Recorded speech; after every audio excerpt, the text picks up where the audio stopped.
So you may have seen on my Substack, I posted about the 3 books that I want to read before 2025 ends, and they're all nonfiction. You can read the article to see what they are, although I might talk about them in the video. But I have been reading the Throne of Glass series by Sarah J. Maas for a few weeks now since my surgery, and I'm almost finished. I've got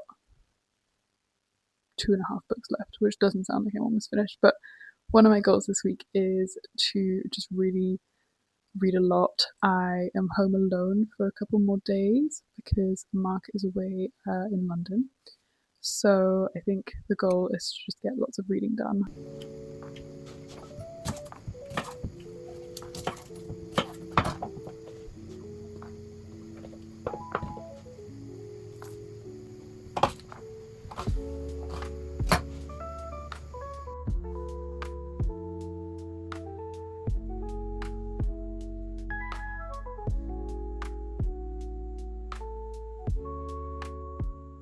Okay, so this week I have been working on my 2026 vision board, which is really exciting. I loved doing my 2025 one last year, and I think so much of it came true. A lot of it didn't as well, but because like the path changed, not because, I didn't do what I wanted to do.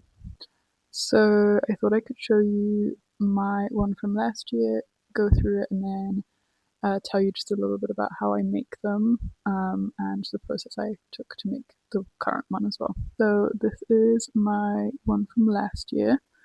The sun is now really shining on me, so I don't know if this lighting is going to be good. Some quotes, got some images, maybe like places I wanted to go to, vibes I wanted to emulate. Okay, so this is the new vision board. Hopefully you can see that okay.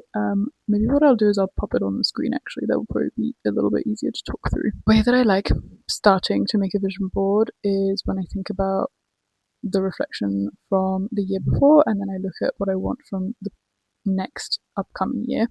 I make a note and I kind of write down like what are the things that are important this year, like don't know, is it your health? Is it reading more? Do you want to start this hobby? Is it something in your career that you'd like to change? Whatever it is, just kind of have a think about all the kind of different things. Write them on your notes, and then from what I have in my notes, I will basically go on Pinterest, scroll, and find the picture that I think best emulates that one thing.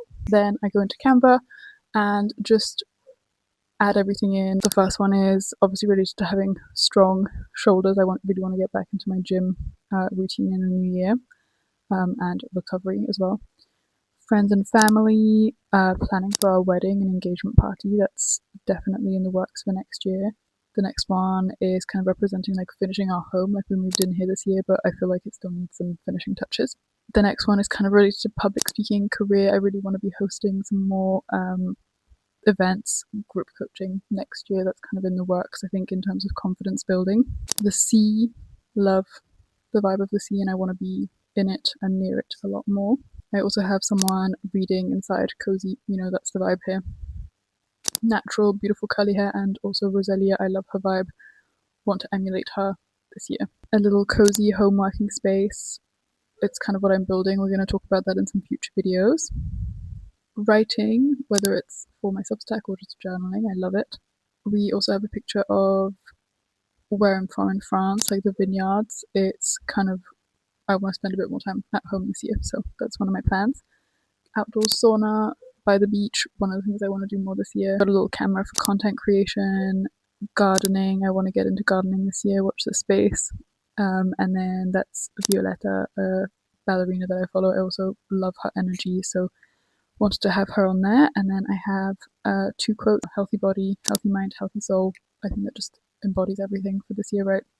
And your creativity is proof that magic is real. Like, finding creativity, finding joy in the small moments, that's really what's important to me this year. Okay, and then how do we put this vision board into action? I like to have it as my screensaver for the year. So I see it every day. I felt like the one last year, really. Every time I opened my laptop, it gave me a little smile, it gave me a boost of energy. Like, why are we doing things? This is the vision. And obviously it's never, life isn't ever going to look just like the vision, but it's about being able to imagine your kind of dream life for yourself in a realistic way, but also dreaming. Like, dreaming is really important if you're able to. I think the rest of today I am going to finish work, and I've edited an Instagram reel, finished my Substack article, it's gone out as well. So yeah, I don't really have too much of a busy day. I'm kind of wrapping up for the holidays at the moment, which is exciting, and I have my last coaching session of the year this afternoon, which is crazy. Come such a long way this year. I also have physio, which is also my last physio session of the year. I think I've made a little bit of progress this week, which is, fingers crossed anyway, good.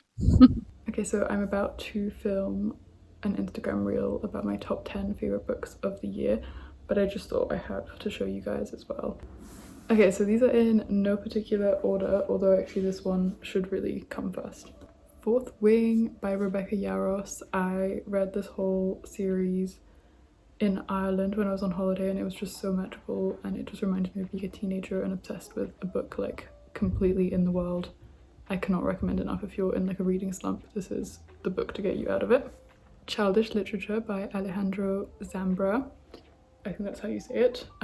This was a beautiful book all about, actually kind of, I think he wrote it during COVID, and it's all about fatherhood. It's a mix of non-fiction and fiction. It was just beautifully written, like, cannot recommend it enough. Orbital by Samantha Harvey. This won the Booker Prize, so I'm sure it's on everyone's radar already, but this was short but beautiful. It just made me think a lot, and I just think everyone should read it. It's very short, it won't take you long, you'll love it. The Multi-Hyphen Method by Emma Gannon. We spoke about this in my last video, so I won't go into much depth, but this really kind of changed the way that I'm working. On Chesil Beach by Ian McEwan. This is a really short book as well. It's set in the 1960s. It's about this couple's like first few days after their marriage, wedding. A really kind of gripping, insightful like character story. Best Ensemble by Anne Ernaux. This is, I don't know what it's called in English. I think it's called Simple Passion, so I'll just put it on the screen. This is a very short, I feel like there's a trend here. Well, these books are quite short. I do quite like short books. I feel like all her writing is just, I keep saying beautiful, like all her writing is just very poetic, and this is about kind of one of her love affairs, love stories, but any of her books I've really enjoyed. Duck Feet by Eli Percy, I think that's how you say it. This is a coming of age story set in Scotland. It's really touching, quite long, but I read this like in January, I think, and it just really stayed with me. I thought it was a really powerful story of coming of age in Scotland. I think kind of written in a lot of dialect, so you might struggle if you don't live in Scotland or know the dialect a little bit, but I got into it. Like, it kind of takes a bit of time, but then you get into it. Another Scottish kind of favourite, this is Fragile Animals by Genevieve Jagger. I saw her speak at the book festival and just really wanted to read it. This is about Catholicism, vampires. It's set, I think, on the Isle of Bute, one of the Scottish Islands. A very atmospheric read. The next book I don't have a physical copy of, sadly I borrowed it, but it's Mothering Sunday by Graham Swift. Again, that's another short, beautiful book. It really made me want to read more of his writing. It's set on, I guess, Mother's Day. Is it just before the war? Yeah, just before the Second World War. And it's just, yeah, a really kind of short but gripping book. And my last honourable mention, actually I don't think I'm going to be able to carry it with my shoulder and my hand carrying the microphone, but the Throne of Glass series. I do have the whole series physical copy now, and I've spoken about them kind of everywhere, but I'm counting them as one book. All other books are so different, but it just takes you on such a journey. I thought it was just a really good fantasy series. I mean, it's probably not like the most high-end fantasy series, but it really did what I needed it to for my surgery recovery. And the only one I haven't read is the prequel, so I will read that at some point soon, but I've read and loved all of the others. So this time of year, there's so much pressure to reinvent yourself and start new things. And while I do love vision boarding and future planning, I'm also taking lots of time to see family and friends, rest up, and honestly hibernate a little.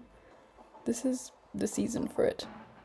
This is just a little reminder to do January as you want to do it.